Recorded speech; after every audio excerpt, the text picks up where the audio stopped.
Porque no solo de pan vive el hombre, sino de toda palabra que sale de la boca de Dios. Es en esta necesidad que nos encontramos todos los días buscando ser reavivados por la palabra del Señor. Hoy nos detenemos en el capítulo 13 del libro de Romanos, pero lo hacemos en un espíritu de oración. Padre nuestro que estás en los cielos, te buscamos en la plegaria para pedir que el mismo Espíritu que inspiró a los que escribieron nos inspire al leer, al meditar y también al aplicar tu mensaje a nuestra vida. Oramos en el nombre de Jesús.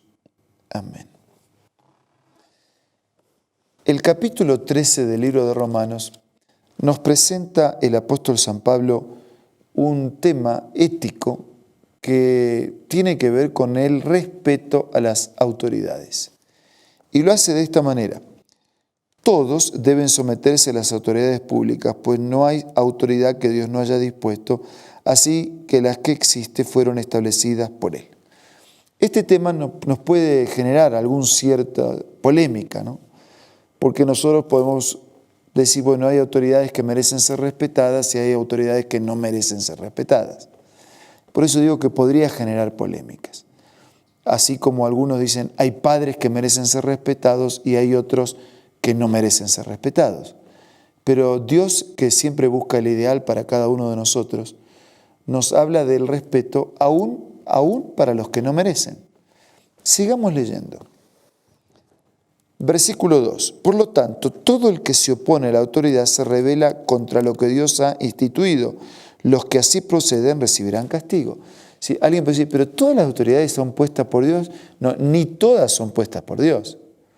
Pero en la soberanía de Dios, las autoridades permanecen y actúan el tiempo que Dios en su soberanía permite, porque Dios podría impedirlo. Si Dios no lo impide, se termina adjudicando lo que no impide. Y aunque nos parezca injusto, tarde o temprano, Dios hará justicia.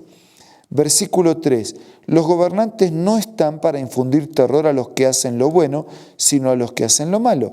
¿Quieres librarte del miedo a la autoridad? Haz lo bueno y tendrás su aprobación. Y ahora también la palabra de Dios desafía a las autoridades cómo deben comportarse. No solamente está hablando de un respeto para la autoridad, sino también de una responsabilidad de la autoridad en el ejercicio de su función. El versículo 4 nos dice que debería estar al servicio de Dios para el bien, pero si haces lo malo, entonces debe tener miedo.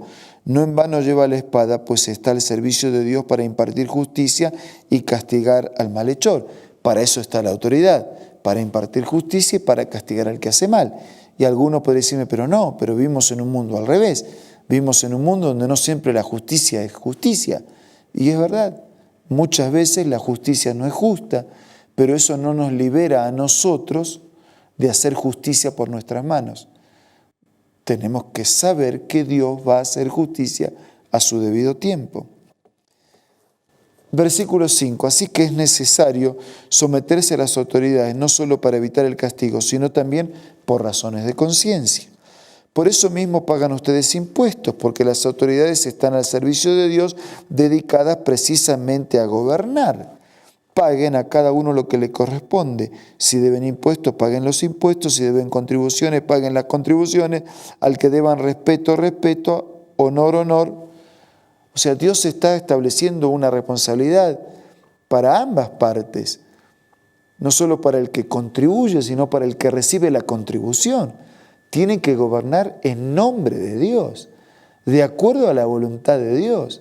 Entonces, las responsabilidades son de todos.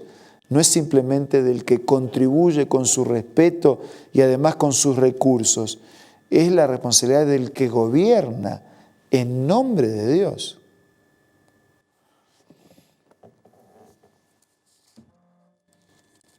Versículo 8. No tengan deudas pendientes con nadie, a no ser la de amarse unos a otros. De hecho, quien ama al prójimo ha cumplido la ley, porque los mandamientos que dicen no cometerás adulterio, no mates, no robes, no codicies y todos los demás se resumen en este precepto: ama a tu prójimo como a ti mismo. el amor no perjudica al prójimo, así que el amor es el cumplimiento de la ley. Entonces dice, no tengas deudas. La única deuda que deberíamos tener es la de ofrecerle al prójimo el amor. Y nos lleva a los mandamientos, porque todos los mandamientos se resumen en amar a Dios y en amar al prójimo como uno mismo. Entonces el apóstol dice, no tengas deuda. La única deuda que debemos tener es la de verle respeto, amor a nuestros semejantes. Versículo 11. Hagan todo esto estando conscientes del tiempo en que vivimos. Ya es hora de que despierten del sueño, pues nuestra salvación está ahora más cerca que cuando inicialmente creímos. La noche está muy avanzada y se acerca el día. Por eso dejemos a un lado las obras de la oscuridad y pongámonos la armadura de la luz. Vivamos decentemente como a la luz del día, no en orgías, en borrachera, ni en inmoralidad sexual, ni en libertinaje, ni en disensiones, ni en envidias. Más bien revístanse ustedes del Señor Jesucristo y no se preocupen por satisfacer los deseos de la naturaleza pecaminosa. Este capítulo se inicia diciéndonos que tenemos que respetar a las autoridades porque por encima de las autoridades está la soberanía de Dios. Dios va a hacer justicia a su manera, una justa justicia, valga la redundancia, a su tiempo. A nosotros lo que nos corresponde es respetar las autoridades. Y a la autoridad lo que le corresponde es gobernar con justicia, con corrección, con integridad, haciendo lo que es correcto y reconociendo también que ellos deben su autoridad al Supremo del universo y gobernar en armonía con la autoridad, como aceptar ser gobernados en armonía con la autoridad suprema del universo, que es Dios. Pero el capítulo va más allá y dice, pero en el trato con los demás, vivan en comunidad, no somos islas. Sientan que uno puede ser de ayuda y de bendición para los demás. Respeten a los demás. Y cuando respetan los mandamientos, los están respetando y los están amando. Porque la Biblia desafía a ir más allá, no solo a respetar, ¿no? No solo a no hacer el mal, sino a hacer el bien. Y dice que es tiempo de que vivamos así. Bastante arruinado está nuestro mundo por el egoísmo y por el enfoque centrado en nosotros mismos como vivimos.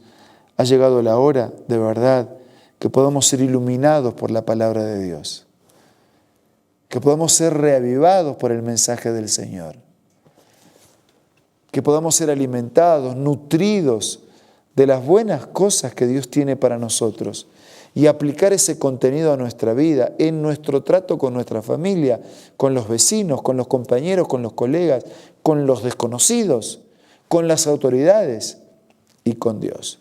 El mundo está así porque nos hemos olvidado de vivir a la manera de Dios. Por lo tanto, cuanto más nos aproximamos a vivir a la manera de Dios, mejor va a ser nuestra manera de vivir.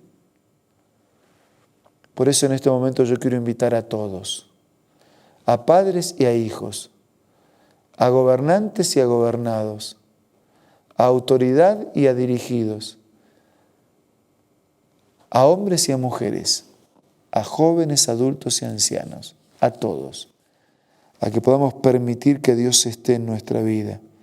Por eso el capítulo termina más bien, revístanse del Señor Jesucristo y no vivan para satisfacer los deseos temporales, materialistas de un tiempo egocéntrico, sino vivan en la presencia de Dios.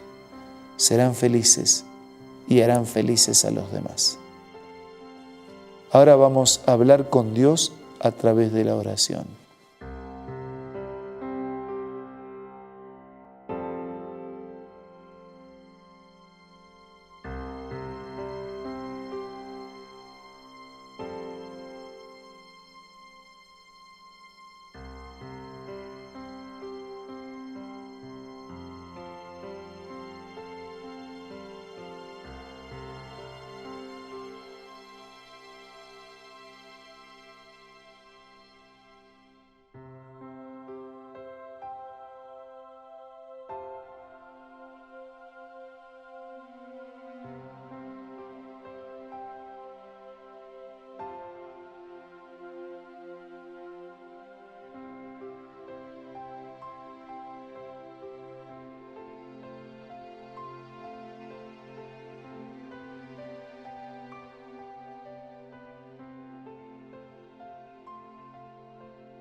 Señor, te damos gracias porque nos desafías a tener una conducta ética y un comportamiento que refleje que somos tus hijos. Que así sea en todos nuestros ámbitos, en la casa, en la familia, los hijos, los padres, con los docentes, con los profesores, con los maestros, con las autoridades, que podamos todos sentirnos responsables unos a otros y todos a actuar reconociendo tu autoridad en nuestra vida. Todo te lo pido y te lo agradezco en el nombre de Jesús. Amén. Muchas gracias por su compañía de hoy. Nos reencontramos mañana para seguir siendo reavivados por su palabra.